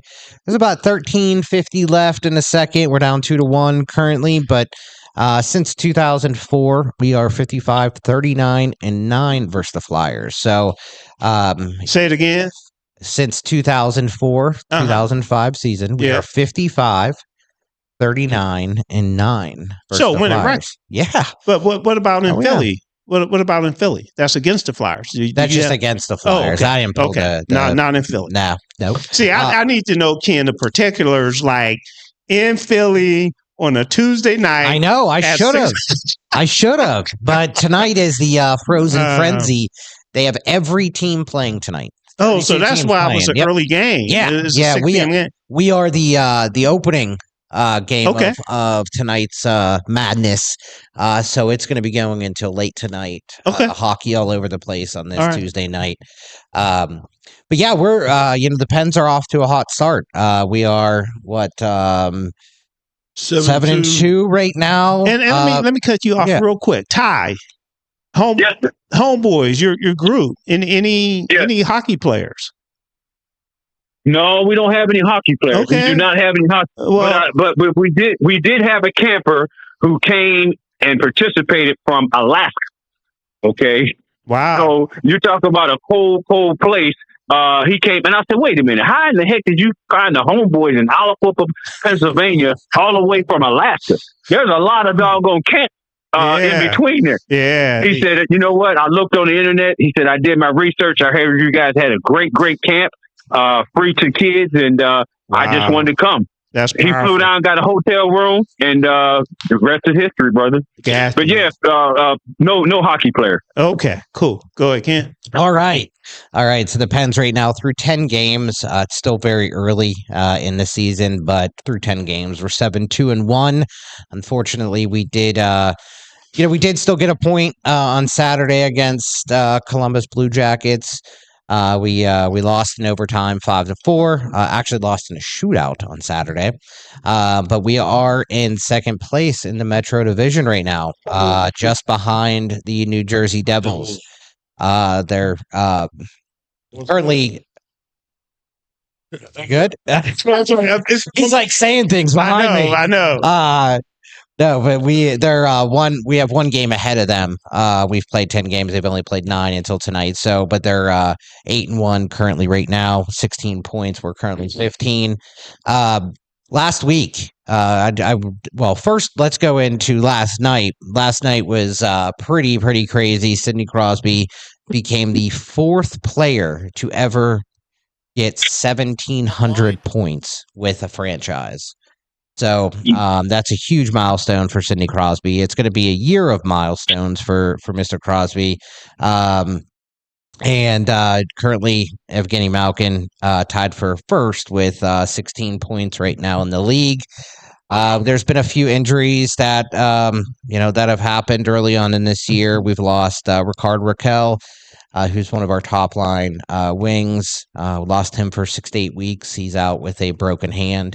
As well as Caleb Jones, one of our defensemen, which opens up some playing time for some younger guys. We called up Ville Koivunen, who started playing last night, called him up from Wilkes-Barre, and then also called up Owen Pickering, one of our defenders, who's playing tonight as well. It's his season, the first game of his season on the roster right now. But overall, last week, we're like I said, we're kind of on a hot streak right now. I mean, we're 3rd in the league, 2nd in our division behind the Devils. Last week, we got a total of 5 points out of 6 potential points. Okay. But I also wanted to mention that Saturday was an event that I think if you're a Pittsburgh fan and you had the opportunity to attend that event and see the opening of the Hall of Fame hallway at PPG Paints Arena, it was fantastic. Had a chance to meet with Ron Francis, who was inducted into the Hall of Fame. Had a chance to meet with Kevin Stevens, who I saw all the interviews out there on YouTube. Yep, I had to meet with Kevin Stevens, Kevin Stevens is around the facility quite often. So, and then also, the two front office, Eddie Johnston and Scotty Bowman, who were inducted into the Hall of Fame as well. So it was incredible opportunity to be down there, and they were more than excited for this. This is the first time, the Penguins had a Hall of Fame in theory, but no actual permanent structure at the facility. So this is they opened up, and now they have plaques on the wall right behind, I believe it's like section 112. You can go back there and see, all the plaques on the wall of everyone who's been inducted. And then they have 4 people per year, or 4 new inductions per year that are going to be kind of spotlighted on the wall next to Mike Lang's kind of shrine there. But yeah, it's and so last night, 6-3 victory. Who scored the first goal? Did the Pens score first? No, we scored. Pens had 2 goals in the very first minute of the game. So we scored first. Yeah, we scored first. Okay. And so hold that thought right there. Go right ahead. Because you were there. Nah, I'm always there. Yeah, you were there. Oh, yeah. I wanted to make sure nothing came up or anything like that. Oh, no, I was there. I'm going to show this highlight. Yeah. That started things off. And I just want you to kind of break it down a little bit and let everyone know what exactly happened on here. This is the first goal of the night. If I could get it to play. Let me see if I could get it to play here. Yeah, so this is less than there it is. Russ gets a pass, puts it high glove side. This is less than 30 seconds or 40 seconds into the game. So less than 40 seconds into the game, and then just a few seconds after that, they score again to make it 2-0. I guess. All right, enough of that. Let me see if I could. There you go. We're back. If I could turn this off, I guess we like it so much. Playing it. Who got that assist? Multiple times. Who got the assist on the first one? Was that Crosby? Crosby got the first one. I think Malkin actually had it as well. Carlson and Hollander got it. Hollander's a rookie that's playing up on the top line this year. He, like I said, Rickard Raquel just broke his hand last on Saturday. He tried to block a shot with his glove and shattered his hand. So Philip Hollander's come up. He was originally playing on the third line with Ben Kindle, but now he's a rookie playing up with Sidney Crosby and Brian Russ. So he's playing. I mean, he's been doing really well. Like I also said, Gino, 37 years old, Evgeny Malkin, Sidney Crosby, 38 years old. They look like they are back in their prime. They really, really do. And I'm getting waved down by the production crew back there. Okay. So I'm not sure. I think they said there's someone calling in. All right, let me check. But go ahead. I'll get the caller on. I'm glad you can see him. I can see him. I'm getting eyed up. Yeah, that's good. That's good. Let me see if I could bring this up. Trying to multitask here. While you're doing your thing, I know we made some early predictions, and I was pessimistic about this start. And I know it's still early, but through October, I think, JT, you're the winner in terms of how they're looking. I know there's 2 games left after this. We have Lewis on the line, but go ahead. Yep, we got 2 games left in October. Or I'm sorry, 1 game left in October after tonight's game against Philadelphia. We play Thursday night at Minnesota, 8 p.m. Minnesota, so that's a big game. So what's the score right now? 2-1? 2-1 Philly? Mhm. Okay, because the question I had was, can the Penguins sustain what they're doing? Not saying they got to win tonight, but Yeah. can they continue to stay hot? Hold that thought because I want to get a caller that we have on the line. Lewis, are you there? Hey, how you doing, Kev? Hey, doing well. Can you hear us okay? Yeah, I can hear you. Excellent. Thanks for calling in. And I don't see subject as far as what you want to talk about, so let us know what you got for us.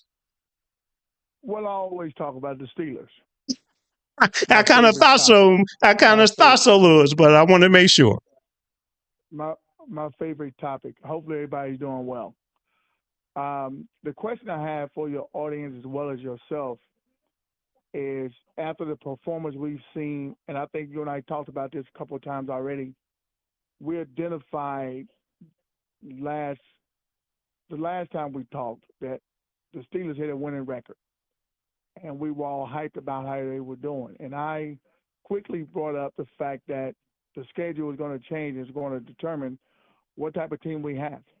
Yeah, so definitely. With that being said, with the colossal performance in Cincinnati, the collapse on Sunday, and the way that everybody is playing, is it a feeling within the organization that it's time for a change? Change in the fact of the head coach, change in the fact of philosophy, change in the fact of the defensive coordinator and offensive coordinators. We bring players in, and like I told you last time we talked, we got rid of our best defensive player outside of J.J. Watt and Micah Fitzpatrick. TJ Watt. Hold on. Who are you saying who are you saying we got rid of that was one of our best players? He's saying Minka Fitzpatrick. We got rid of Micah Fitzpatrick, and we brought in Jalen Ramsey, who's been on, this is his third or fourth team, if I'm not mistaken. So he hasn't really provided any benefits from my perspective. I disagree. Patrick Queen. Well, I understand you're gonna disagree. I'm okay with that. Patrick and that was JT, but that was JT. But I disagree too. I know it was. Yeah, I mean Patrick. Ramsey got us our first victory. But he got us our first victory against a weak opponent. A weak opponent that just beat Cincinnati. But Cincinnati, you know why they beat Cincinnati? Cincinnati collapsed like we did. Okay. The thing about it is being able. The point I'm trying to make, and this is the question I have for the audience and for yourself. Okay. Has the complacency of Tomlin become a negative effect on the Steelers as a whole? That's the question I have. Okay, well, let me. I went to the game in Cincinnati. Right. I went to the game in Cincinnati. Right. And looking at the body language of the players on the bench, mm-hmm. the only person who was trying to get them hyped was Tomlin. Mm-hmm. Nobody was doing anything to get anybody hyped. Yeah. So Rodgers got excited because the defensive offensive tackle jumped on top of him. So let me ask why he got hyped. Let me ask you a question really quick, because I think I just want to make sure I'm hearing you correctly. Your question was, has the complacency of Tomlin become a negative impact on the team? But you just said he's also the only one trying to hype up the players on the sidelines. Well, when I say complacency, is the fact that everybody has become comfortable with his coaching style, and you see very little performance as far as the effort from the overall team. We have not seen any form of difference with Rodgers or getting rid of new offensive line, whomever. It doesn't matter. Joey Porter still is garbage. I don't care what no one says on the call. He's garbage. He's horrible. Now let me. Okay. Let me. That's the only question I want to answer right now is the fact, have Tomlin's complacency become a negative impact on the Steelers? And that's the question I have. Cool. But before we get to that question, I want you to hear from Tyrone Dixon from a Joey Porter standpoint, okay? Because I'm not sure how much you heard of the program tonight, but he's coached for 38 years and 7 years in the NFL, and he coached with Mike Tomlin. So go ahead, Ty. I'll throw it over. What do you think about Joey Porter Jr.? What do I think about Joey Porter? I think Joey Porter has a lot of potential. Okay, had a lot of potential coming out of Penn State. To be honest with you, in my evaluation of him, I did not think he was a number one draft pick. Okay, I didn't think that. I didn't think that he had to. I mean, just looking at his, and I like the kid, and I love his dad. But coming out, he played 4 years, I believe, at Penn State. I don't know exactly the stats on it, but I think it was he only had like maybe 1 or 2 interceptions. Right. Okay. Right. So his ball skills are questionable. Ball skills are very, very questionable. Okay. Is he playing the number one cornerback position though? Is he playing like a number one? No. Are they putting him in a position as a number one?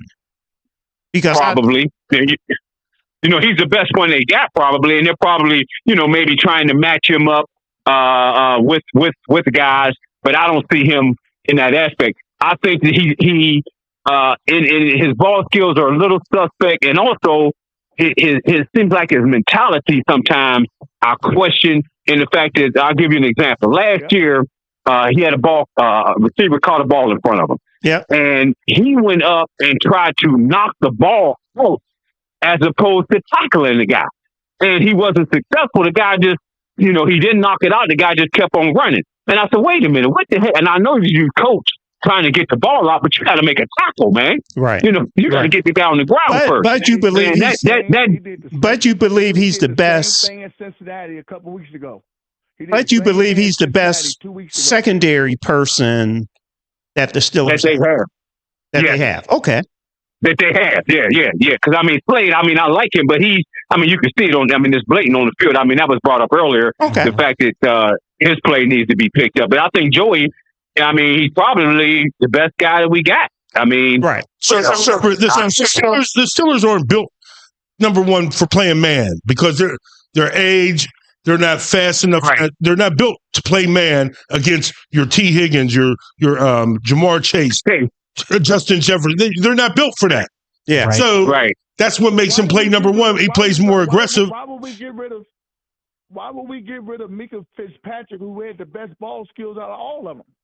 Because my personal opinion, he slid the last 2 years. Injury took over. Injury took over Mika Fitzpatrick. And it started to show. And I think it was a net game when you could get Jonnu Smith and Jalen Ramsey. You do that all day. Mm-hmm. You do that all day. Hey, Coach, I have a question for you. Coach. Okay. Why have the Steelers? Why have the Steelers recruiting or their talent recruiting program? Why have they went away from the historical black universities who gave them so much profit when they played in the early 70s and 80s? Why have they went away from that concept? All teams have. You know what? That's a great question because the guy who did that for them is in the Hall of Fame. Okay, Bill Nunn. Okay, Bill Nunn. He's in the Hall of Fame. Okay, as a scout for the Pittsburgh Steelers. So to deviate from that process, I don't know why. You know what I'm saying? Because there's a lot of players, man. They in the HBC, they can ball, man. Them kids can ball down there. And the thing of it is, they're hungry. You know, them kids haven't. They need to play. They want to play the game. They need to play the game. Yeah. But the thing is, look at the number. Look at the number of players in the NFL that have been drafted in the actual draft out of HBCUs.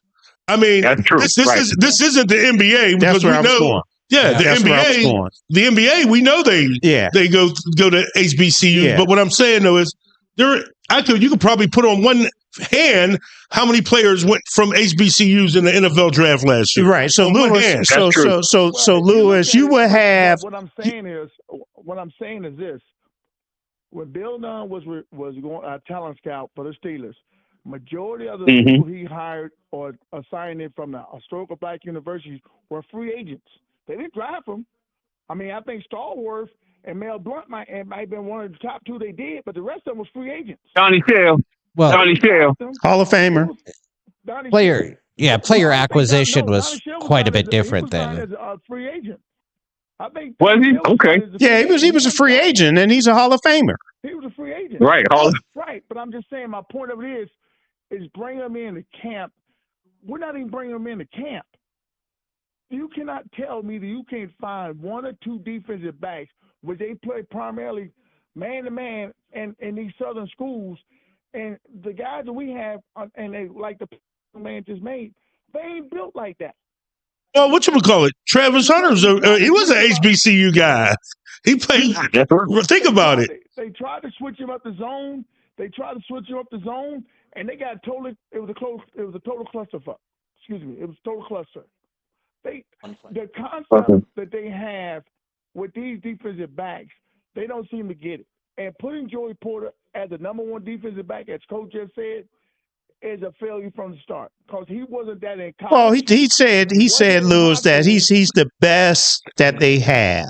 Okay, now that the Steelers have. Right. The Steelers have. Right. So now, if he was on another team, he definitely probably would not be the best. I agree, but Todd Lewis is saying we should get rid of him. He'd be a slot. But Lewis he wouldn't be a slot. I don't think he wouldn't be a slot. I don't think the reason why we're keeping Joey Porter where he is, and I appreciate what Coach is saying, is because of his dad. That's my honest opinion. Look. Well, I'll go one even better. I'll go one even better. Look, I'll go one even better. Just I'll actually do the research. Look at all the defensive backs that win the draft with Joey Porter, after Joey Porter. And then we can measure it that way. See what he has brought to the table. Good point. According to, you know, measured that way because they might be playing in different schemes.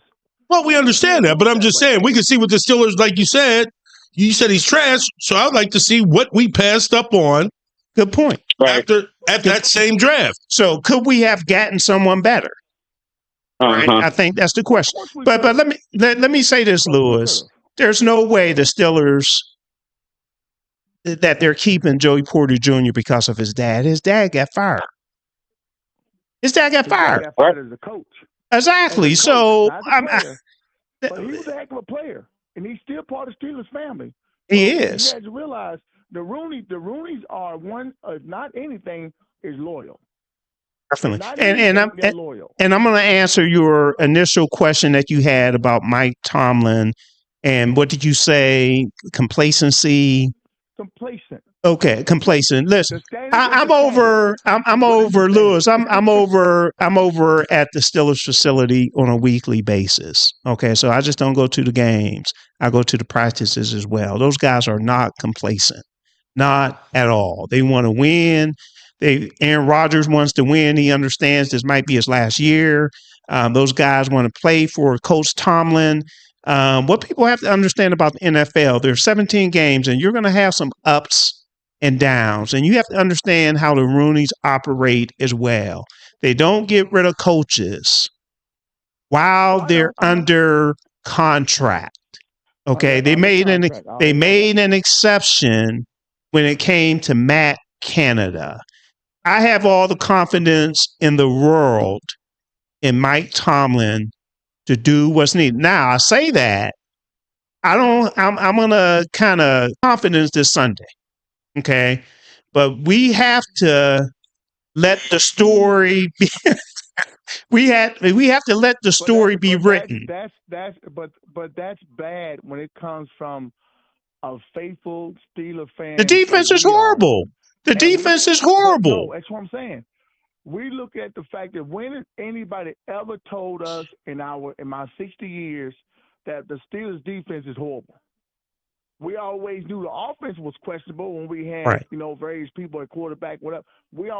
But the Steelers defense was always tough-nosed. Right. And the problem which we have, and I brought this up the last time we talked.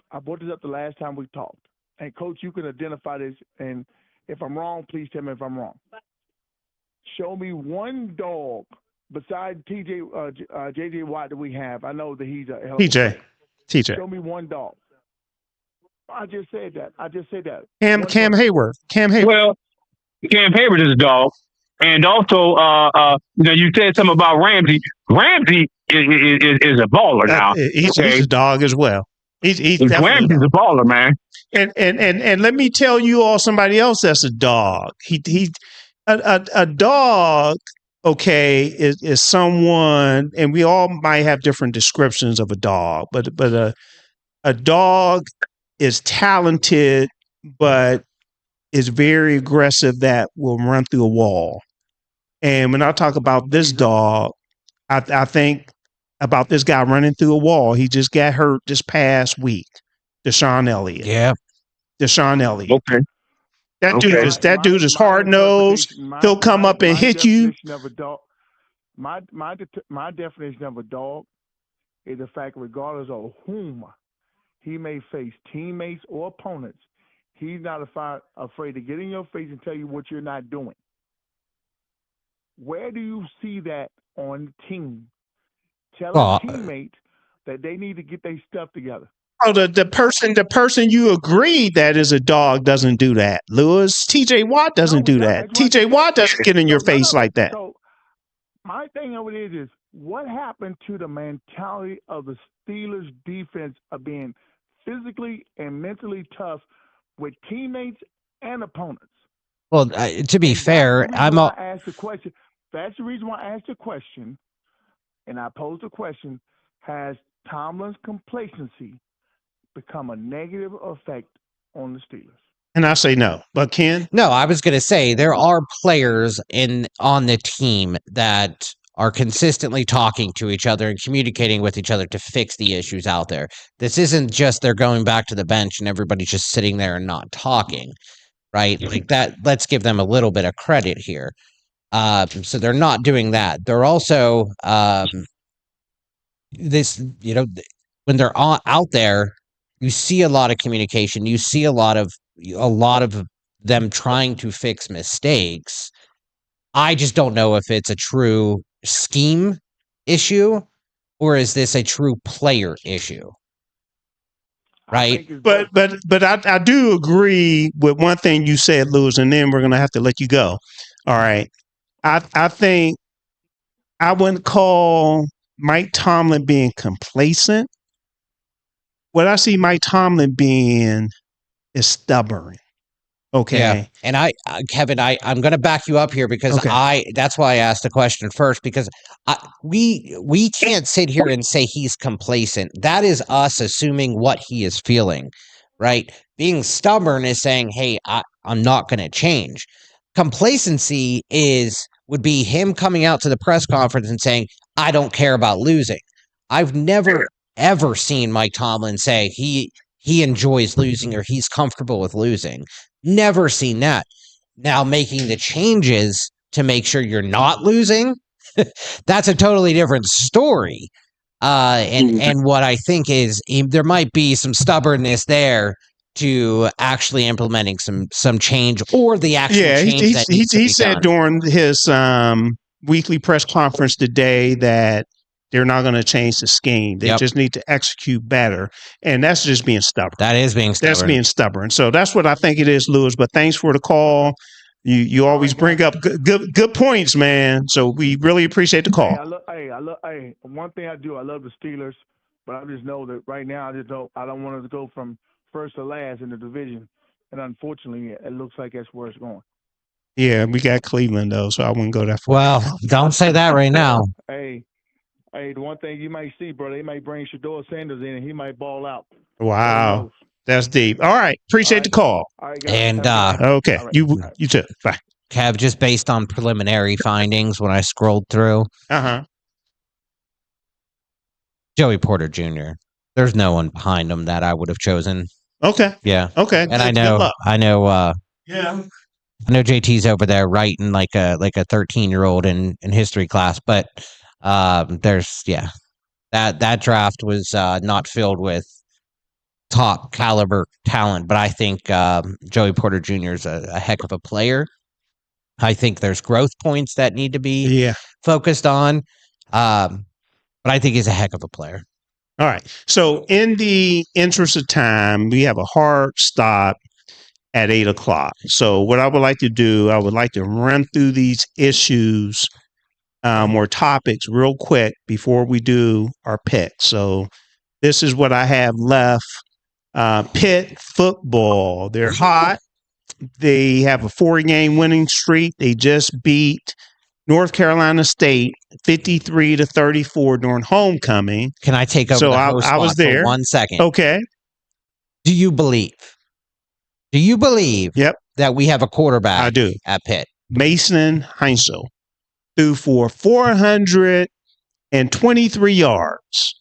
Okay, this past game. And how many 3 touchdowns was it? 4, 6, I don't know. Yeah. It was I'm trying to remember. I think it was 4, but I could be way wrong. I'll look it up here while you keep talking. Yeah, I have the information here, but I'll let you look it up. Yeah, absolutely. All right, so what else do we have going on? Oh, Pitt actually plays this Saturday at Stanford. JT mentioned Notre Dame comes up in a couple weeks, right? November 15th. Okay, because Pitt is going to have a bye week after this game. 3 touchdowns. He did have 3 touchdowns. 3 touchdowns. All right. 28 for 48, 423. Okay.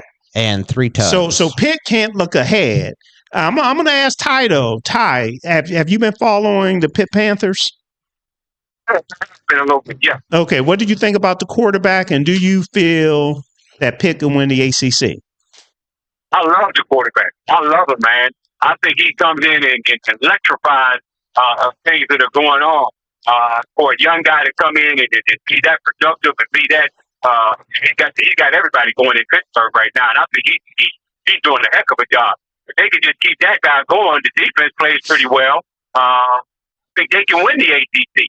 You know, Clemson is a little down, aren't they? I'm not, following them exactly, but I think Clemson is down. Florida State's down. Yeah, but Pitt, I think 3 of their last 4 games are like top 20 teams. They have Miami. They have Notre Dame. They do. They'll be challenged. Who else do they have? Miami, Notre Dame, and there's Georgia Tech. Is it Georgia? They have Stanford, Georgia Tech. Yep, Georgia Tech's ranked 8th right now. So on the 22nd. After Stanford is Notre Dame at home, at Georgia Tech, home against Miami. So the only one on the road is Georgia Tech. Okay, and Georgia Stanford. Tech is balling. Yeah, and Stanford. Yeah, I play it real well. I give. On the hot streak, man. Yeah. They on the hot streak, they may be okay. I give them a legitimate chance to win those games, at least 3-1 over the last 4. Kyle Lewis didn't play last week, and I'm glad I'm mentioning this because shout out, Ty, to our homeboy from Aliquippa, Cameron Lindsay. Cameron, so Cameron Lindsay actually filled in for Kyle Lewis. I thought he played a good game. I had a chance to ask Pat Narduzzi after the game how he did, and he thought he played reasonably well, but there are still areas that he could get better in. And that should be expected. Okay. Well, just real quick, I just did my quick research. Okay. That I was Ken put me on my homework assignment, but I didn't tell you to write it all down. But still, hey, you got to because you won't remember. But I did a research on every cornerback taken after Joey Porter Jr. Okay. And there's really not one, except for Corey Trice, because he was by the Steelers, but that is doing anything in the NFL right now. Anything. So, and there were 1, 2, 4. There was roughly 28 corners taken after Joey Porter. So we took the best available. But that's what I'm hearing. If you look at that whole draft as a whole at cornerback position, there's only one name outside of Joey Porter's that really sticks out. Who? Christian Gonzalez. He was drafted before him. But I'm saying out of the whole draft. Yeah. But that's 2020. However, I think Lewis, who called in, made a good point.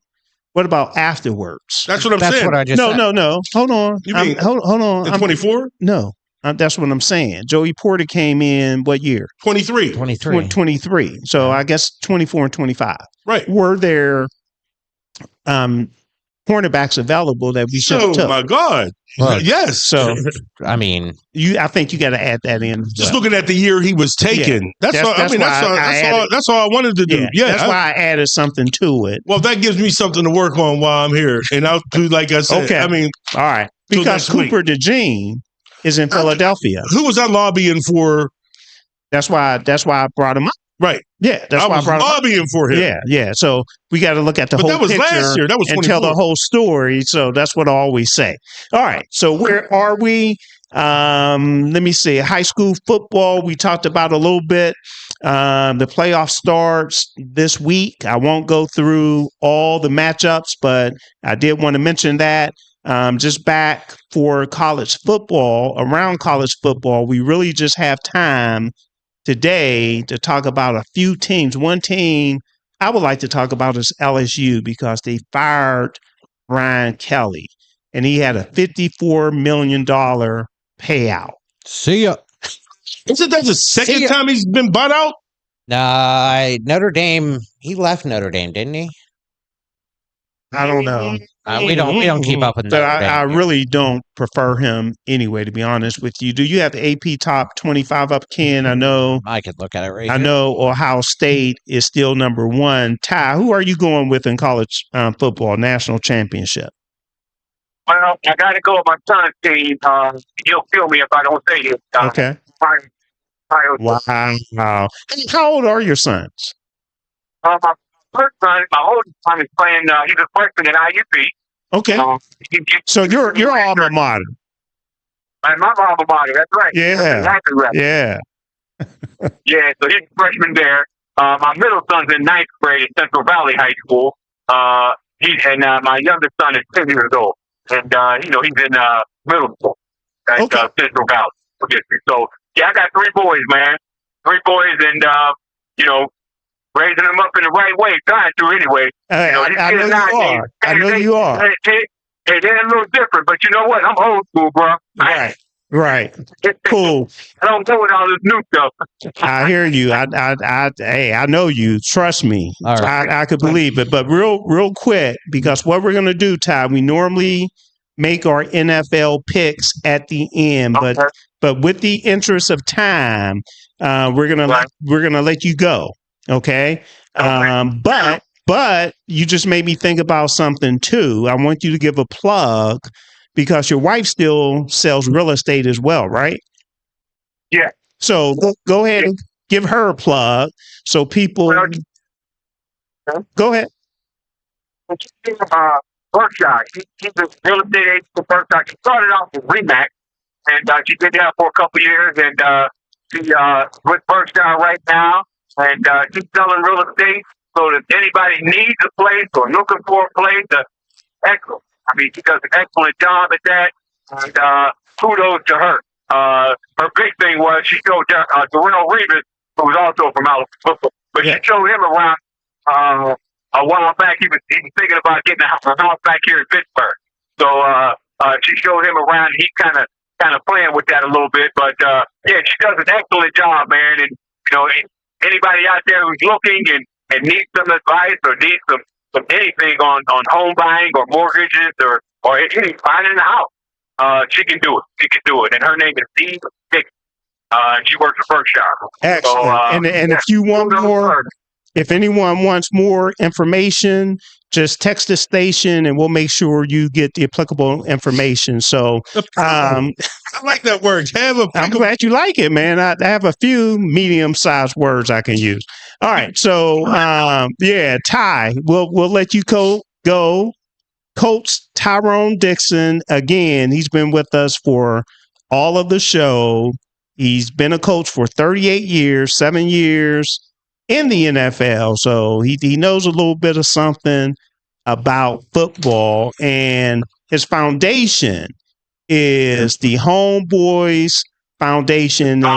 And any of the information that we went over, if you would like more information, just text the station and we'll make sure you get that information. JT, did you want to say something? Well, I definitely appreciate you. I definitely appreciate you bringing your professionalism and all your knowledge on our show. And before I leave, I'm going to get your information off of Kev, and I'll be in touch with you.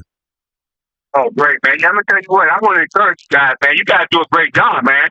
Thank you. Great deal you guys got going, man. So, glad you enjoyed it. Up, man. Yeah, glad you enjoyed it. Great deal, man. All right. People have podcasts all over, man. You guys are doing good. Thank you. Thank you. Appreciate it, and appreciate you coming on. And not only this, but Kev, you got to tell them about the music. Yeah, I already did earlier. But I mean, really, like, put it back in their head. Yeah.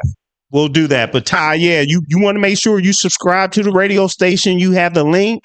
We're a 24/7 radio station. We always like to say, if you like soul music, there's something for you. Always from reggae on Thursday to Friday evening jams to Saturday old school to Sunday gospel music, jazz, and a quiet storm. Is that good enough, JT? Hey, man, listen, I'm here to tell you. I mean, because I listen to especially the gospel all the time. But you can't beat it, and the music is on point, top notch.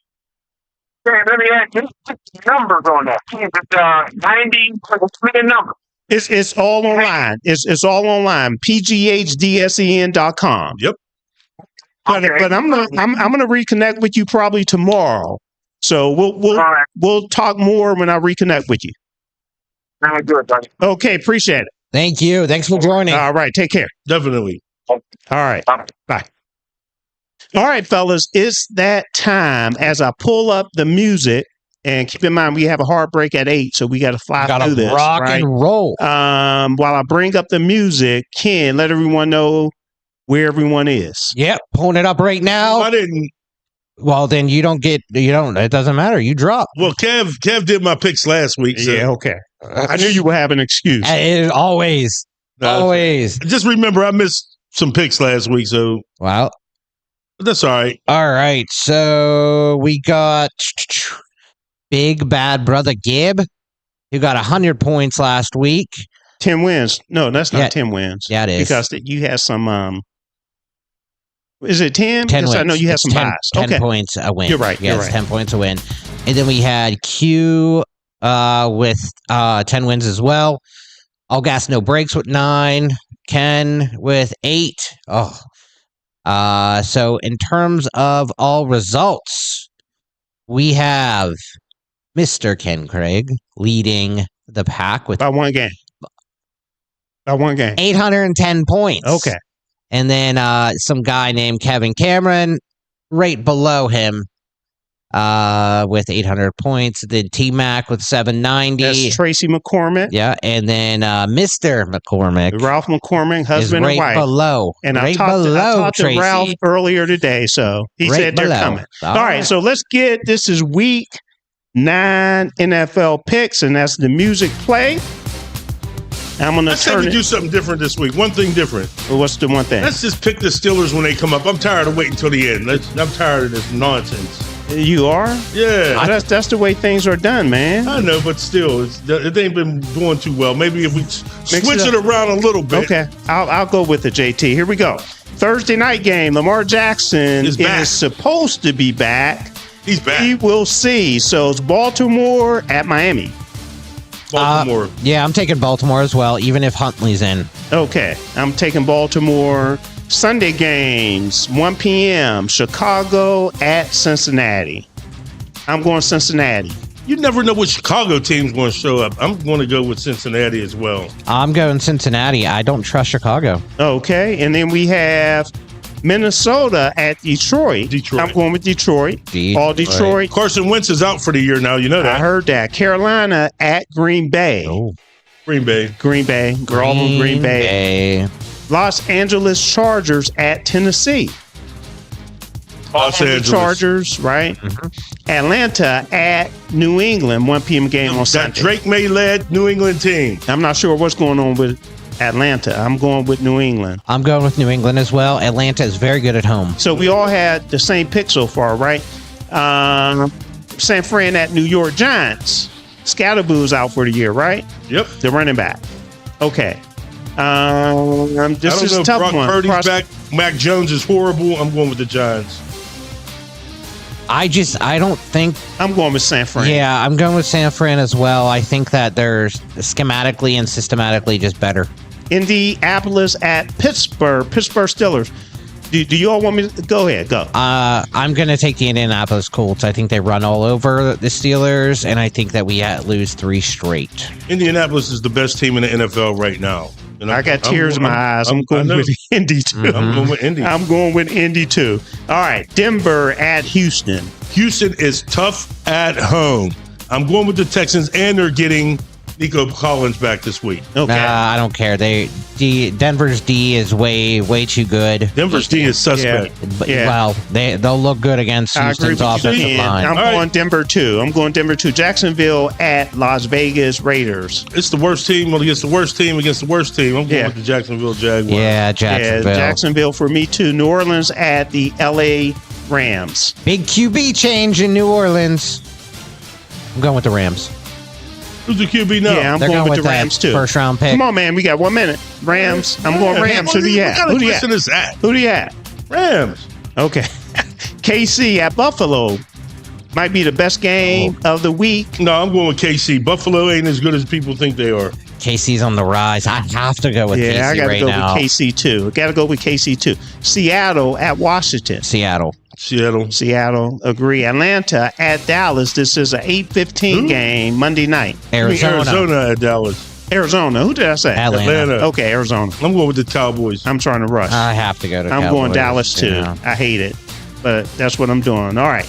Good job. But you got to remember one thing, though. Cleveland. Jacoby Myers could be a Pittsburgh Steeler. Maybe. He would be New someone York I would be Jets. excited about, The bye teams again. Cleveland, New York Jets, Philadelphia Eagles, and Tampa Bay. So that's a wrap, fellas. We normally do 30 seconds. We can't do 30 seconds today. God bless you all. Because we have to go. But what I would like to say is thank you for listening to us today. Hopefully you'll be a regular listener. We'll be back this Tuesday coming up from 6 to 8 p.m. again. I guess I do have 30 seconds, so let's get. What about do we have a post-game show this weekend? No post-game show this week. Okay, well, again, let's take that 38,000 viewers, subscribers, and let's knock it up there. Let's get it up there in the top of 40,000s. And God bless. Thank you all. You're the reason that we're here every week. And remember, check on your loved ones. It only takes a second. Yep. And I want to give a special shout out to a young man named Elijah Mitchell.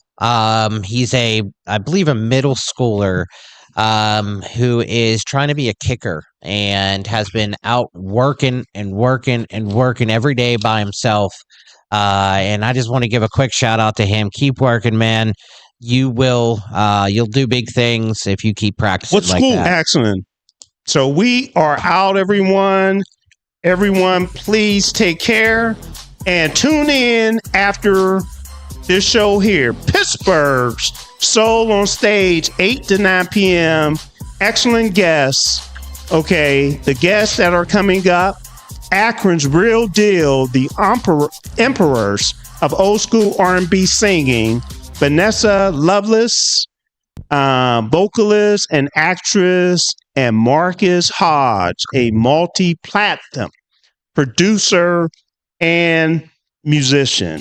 So that's what we're doing. So right after this break, we'll be right back. Everyone take care.